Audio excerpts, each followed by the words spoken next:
وای سبحان الله آرام موقع چپ کېدو نه کنه کله به سبحان الله په مینا وې شیخ صاحب قاسم ناسم رخ کله دې د محتمم سے بچے سمر نازولې دې شیخ صاحب قاسم ناسم رخ کله دې شیخ صاحب قاسم ناسم رخ کله دې زمون د خوګسلو مرهم دې خوشبو کوي ګل د ارم دې بابا بخبل صادر د علم غړولې دې شیخ صاحب قاسم ناسم رخ کله دې شیخ صاحب قاسم ناسم رخ کله دې ګل د زرګونو عالمانو عظیم استاد د پاکانو ډېر مبارک دې فیض هر خوا رسېدلې دې شیخ صاحب قاسم ناسم رخ کله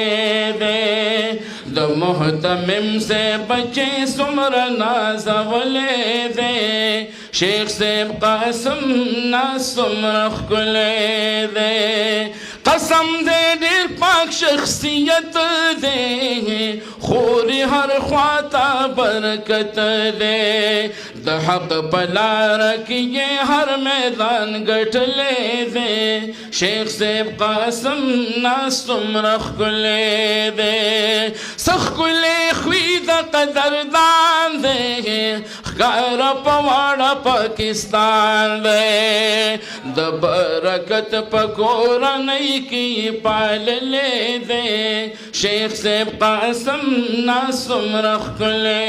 دې راته کې سمره بختور دې هر یو قدم یې منور دې هر یو عالم شاګرد په مالو سر بیللې دې شیخ صاحب قاسم ناسم رخ کله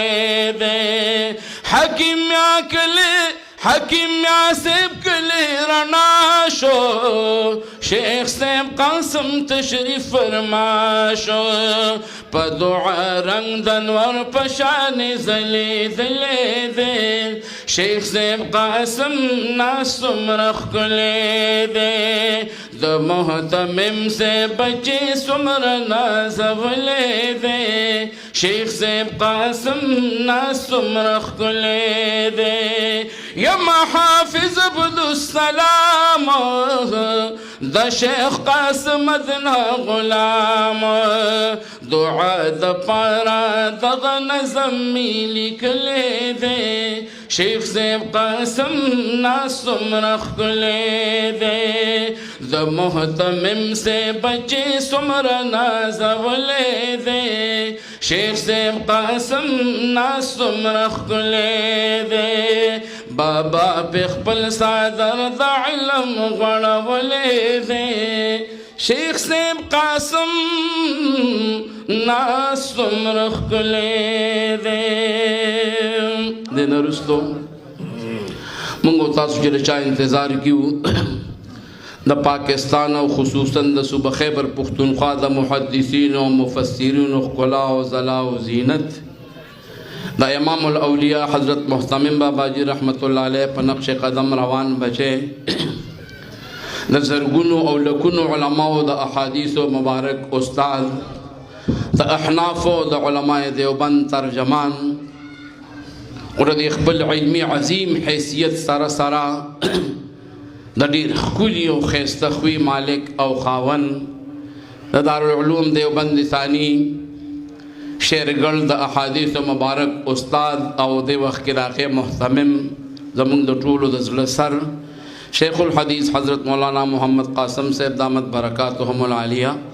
غیبا مایک ته تشریف راوړي او د محمد عثمان د ختم القرآن په دغه بختوره موقع باندې او د ارشد اقبال د بچی د حقیقي په د بختوره موقع خپل خواږي شیرینی فصیح او د قرآن او د سنت او د برکت خبري